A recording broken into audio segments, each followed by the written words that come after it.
오늘 읽으신 하나님의 말씀은 베드로전서 2장입니다. 베드로전서 2장 21절에서 25절 말씀입니다. 신약성경 380페이지입니다.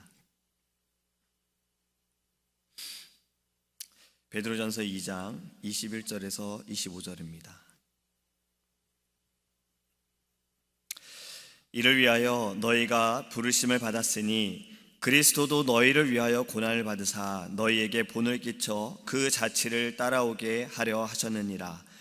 그는 죄를 범하지 아니하시고 그 입에 거짓도 없으시며 욕을 당하시되 맞대어 욕하지 아니하시고 고난을 당하시되 위협하지 아니하시고 오직 공의로 심판하시는 이에게 부탁하시며 친히 나무에 달려 그 몸으로 우리 죄를 담당하셨으니 이는 우리로 죄에 대하여 죽고 의에 대하여 살게 하려 하심이라.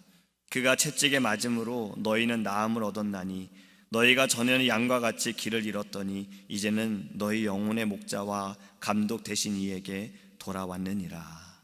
아멘. 얼마 전에 화성 연쇄살인 사건에 용의자가 잡히지 않았습니까? 오랫동안 범인이 누구인가에 대해서 사람들이 많이 궁금해했고, 또 살인의 추억이라는 영화로 인해서 화성 연쇄살인 사건이 다시 사람들에게 알려지기 시작했습니다. 근데 얼마 전에 이 과학적인 수사를 통해서 그 DNA의 검사로 인해서 감옥에 있는 이춘재 씨가 범인이다라고 이제 밝혀지게 됐어요. 근데 이 사건을 통해서 또 다른 이야기들이 나오고 있습니다. 그것은 바로 8차 살인사건 때 범인으로 지목이 되어서 감옥에 20년 동안 있었던 바로 윤모 씨입니다. 이 윤모 씨는 자신이 이 죄를 짓지 않았다, 나는 살인하지 않았다라고도 이야기를 했지만 아무도 그것을 믿어주지 않았고 재판이 이루어지지 않아서 그는 20년을 감옥에서 살다가 지금은 사회에 나와서 지내고 있다고 합니다. 진짜 범인이 잡히게 되어져서 이제 그 당시에 이 사람을 도와주었던 교도관과 함께 그 억울함 때문에 자신이 20년이라는 시간을 감옥에서 허비하고 낭비했던 그 시간을 보상받기 위해 지금 다시 재판을 준비하고 있다라는 소식을 들었습니다. 한 청년을 또 제가 소개하기 원합니다. 이 청년은요, 가족들에게 버림을 받았습니다. 그가 잘못한 것이라고는 아버지에게 사랑을 받은 것밖에 없는데 형제들이 그 모습이 너무나도 꼴보기 싫어서 이 청년을 죽이려고 합니다. 그래도 형제이기 때문에 형제 중에 한 사람이 어떻게 우리가 형제를 죽일 수 있느냐 해서 그를 노예로 팔아버려요. 그 돈이라도 우리가 좀 벌어보자라는 생각으로 노예로 팔아버립니다. 이 청년은요, 부유한 권력 있는 집에 팔려지게 됐고 거기에서 그는 열심히 일을 합니다. 좀 억울한 상황이었어요. 사랑받던 이가 갑자기 한순간에 노예가 되고 종이 되었지만 그럼에도 불구하고 그는 그 자리에서 열심히 일을 했습니다. 근데 열심히 일을 하다가 또 그 부유한 집에 사모님이 이 청년을 유혹합니다. 청년이 그것을 뿌리치고 나오다가 자신의 옷이 찢어지고 그 옷을 가지고 이 사모님은 저 청년이 나를 유혹하려 했다라고 또 남편에게 이야기를 해서 그는 억울하게 감옥에 가게 됩니다. 감옥에 가서도 그 청년은요, 그 자리에서 인정을 받아 죄수의 신분이지만 그 감옥의 관리를 돕는 사람이 되어집니다. 제가 지금 이렇게 드리는 말씀을 여러분들이 들으면서 나도 이 이야기 아는데, 나도 많이 들어본 것 같은데, 네, 그러면 잘 들으신 거예요. 바로 요셉의 이야기입니다. 여러분, 요셉의 상황이 너무나도 억울하지 않았습니까? 얼마나 억울했겠습니까? 정말 사랑받던 이였는데 가족이 있었고 형제가 있었음에도 그는 미움을 받아서 시기와 질투로 인해서 한순간에 그 사랑받던 이가 노예가 되고 종이 되어졌고 또 죄수까지 되어졌습니다. 하지만 요셉은 그 억울한 자리였음에도 불구하고 하나님을 경외했고 하나님께서는 요셉을 돌보셨고요, 또 우리가 말씀을 통해 알 수 있지만 하나님께서는 그가 서 있는 자리도 축복하셨고 그로 인해서 그와 함께하는 이들도 축복하셨다라는 겁니다. 그리고 그로 인해서 흉년 가운데 그의 가족들을 하나님께서는 구원하셨고 그를 통해서 아브라함에게 약속하셨던 그 언약을, 민족을 이루게 하셨다라는 겁니다. 여러분, 우리도 억울한 상황을 겪을 때가 있지 않습니까? 살아가면서 한 번이라도 우리는 억울한 일을 겪을 때가 있습니다. 내가 원하지 않았고 내가 행하지 않았는데 왜 이러한 일이, 어떻게 이러한 일이 벌어지는가라는 억울한 상황을 우리는 한 번은 다 경험해 봤을 것입니다. 그 억울할 때 누군가에게 우리는 하소연을 할 수도 있어요. 이건 내가 너무나도 억울한 것이다. 내가 이거 너무나도 억울해서 잠을 잘 수가 없다. 사람들에게 하소연을 하지 않더라도 우리는 이 억울함 때문에 하나님 앞에 나와 눈물로 기도하며 밤을 지새운 적도 있을 것입니다. 그런데 오늘 우리에게 주신 하나님의 말씀은요, 내가 당한 억울함보다, 요셉이 당한 억울함보다 더 억울한 일을 당하신 분을 소개합니다. 바로 예수 그리스도이십니다. 22절 말씀부터 보면요, 그 억울함에 대해 소개하고 있습니다. 죄를 범하지도 않으시고 입에 거짓도 하지 않으셨는데 욕을 당하시고, 욕을 당하심에도 불구하고 그는 그냥 그 욕을 당하시기만 하셨다라는 거예요. 고난을 당하셨다라는 거예요. 그 모든 것을 다 한 번에 한 말씀으로 한마디로 그냥 무너뜨리시고 바꾸실 수도 있는 그러한 능력을 가지신 분임에도 불구하고 그는 욕을 당하시면서도 위협하지 않으시고 하나님께 모든 것을 맡기셨다라고 말씀하고 있습니다. 여러분, 죄도 없으신 주님께서는요, 억울하게 사람들로부터 배신을 당하셨고 배반을 당하셨고 침뱉음을 당하시고 욕을 당하시고 채찍을 당하시고 나무에 달려 죽으셨습니다. 여러분은 예수님의 제명을 무엇이라고 말하겠습니까? 예수님이 어떠한 죄를 지었다라고 여러분은 이야기하시겠습니까? 왜 예수님께서 그 당시에 가장 잔인하고 극악 무도한, 또 가장 창피하고 부끄러운 그 십자가에 피를 흘리며 죽으셔야 했는가? 우리는 이미 알고 있지만 예수님은 아무 죄도 없으시고 아무 흠도 없으신 분이십니다. 이러한 분이 억울하게 그 고난을 당하시고 십자가에 죽으셨다라는 거예요. 여러분, 우리가 지금까지 살아오면서 내가 당한 여러 억울함 중에 가장 큰 억울함을 한번 떠올려 보시기 바랍니다. 그리고 주님이 당하신 이 억울함을 나하고 비교해 봤을 때 내가 더 억울합니다, 주님이 당하신 억울함보다 내가 더 억울합니다라고 말할 수 있는 분이 계십니까? 그 누구도 없을 겁니다. 주님이 당하신 그 억울함에 비하면 내가 당한 억울함은 아무것도 아닐 수 있습니다. 그럼에도 이 억울한 상황이 우리를 어렵게 할 때에 하나님께서는 우리에게 말씀하여 주시지 않으셨습니까? 어저께의 말씀을 기억하시기 바랍니다. 하나님을 생각하며 참으라. 억울한 상황에도 우리는 하나님을 생각하며 참으시기 바랍니다. 주님께서도 이 모든 억울한 상황 가운데서도 주님이 하셨던 것은 하나님께 맡겨드렸다라는 거예요.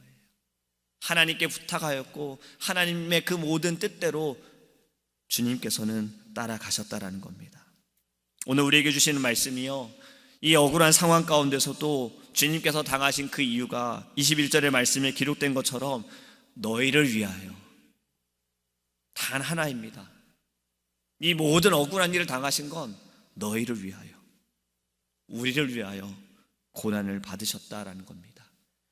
이사야서 53장 3절에서 5절의 말씀을 여러분들 다시 잘 기억하시기 바랍니다. 제가 읽을 때 이 말씀이 여러분들의 마음에 은혜가 되기를 간절히 소망합니다.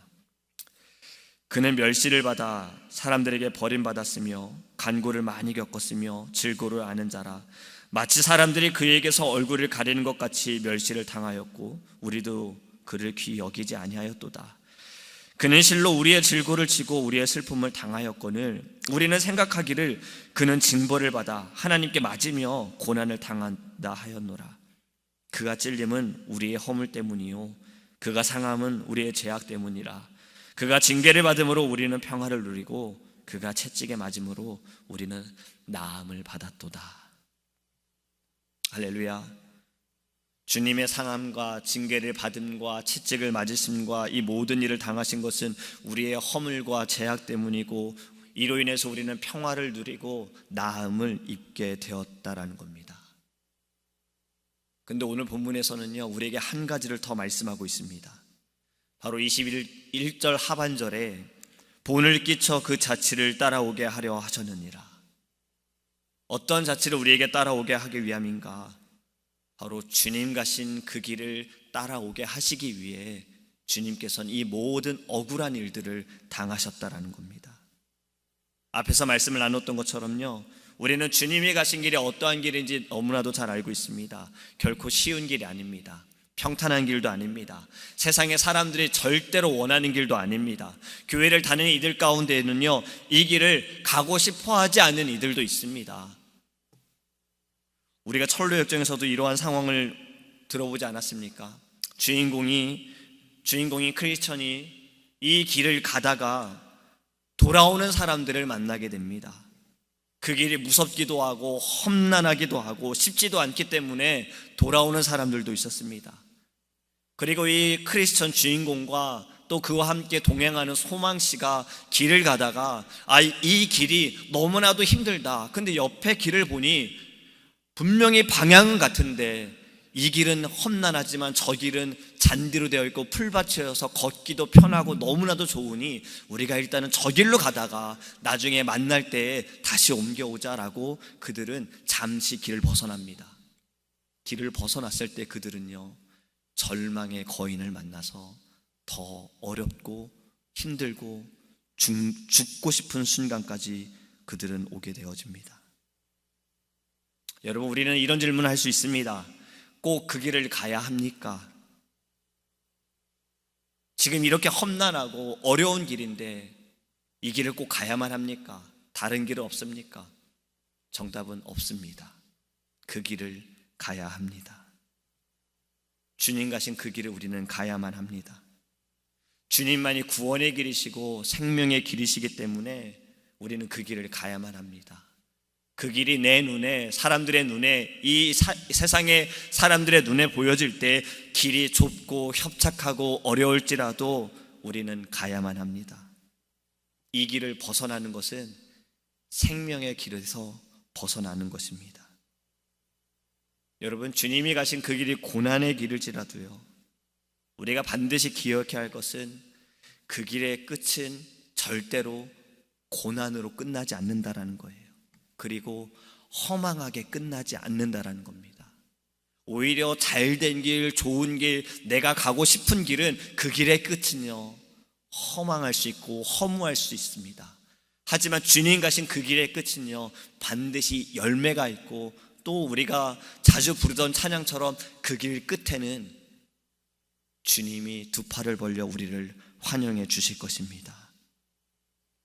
여러분, 베드로는 어떤 제자였습니까? 베드로는 예수님께 사랑받는 제자이기도 했지만요, 그는 열정이 너무나도 강한 제자였어요. 앞에 나서는 것을 좋아했던 제자였습니다. 주님의 고난에 대한 부분에 주님께서 말씀하실 때 베드로는요, 반대했습니다. 마태복음 16장에 보면요, 주님께서 십자가를 지고 내가 고난을 받는다라는 말씀에 대해 베드로는 주님을 붙잡고 이렇게 말합니다. 주여, 그리 마옵소서. 이 일이 결코 주께 미치지 아니하리이다.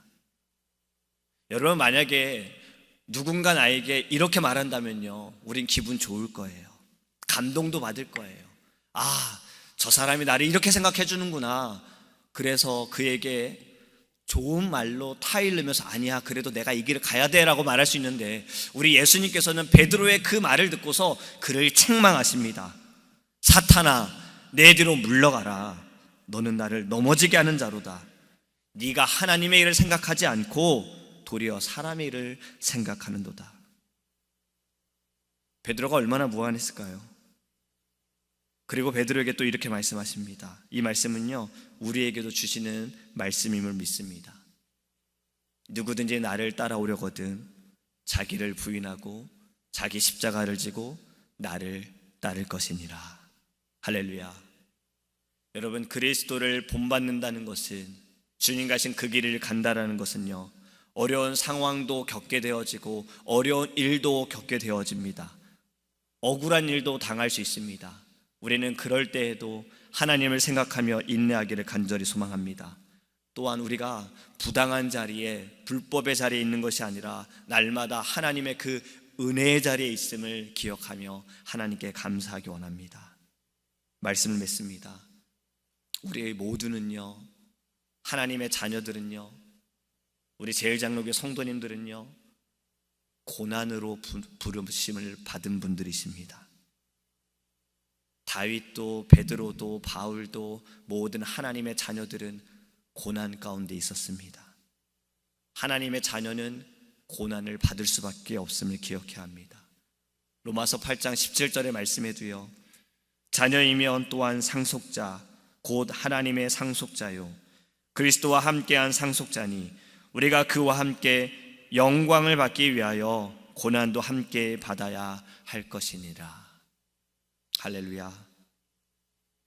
여러분, 주님과 함께 이 고난의 길을 가시지 않으시겠습니까? 주님이 우리에게 말씀하시는 것은 주님을 본받기 원하십니다. 예수님을 본받기 원하십니다. 우리가 오늘 불렀던 찬양처럼 주님의 마음을 본받아 주님 가신 그 길을 주님 우리가 따르기 원합니다. 이렇게 결단하며 주님께 기도하는 이 아침이 되기를 주님의 이름으로 축복합니다. 기도하겠습니다. 고마우신 하나님, 우리는 이 땅을 살아가면서 억울한 일을 당할 때가 있습니다. 하지만 주님이 당하신 억울한 일에 비하면 그것은 아무것도 아니었습니다. 아무 죄도 없고 흠도 없으신 주께서 사람들에게 배신을 당하시고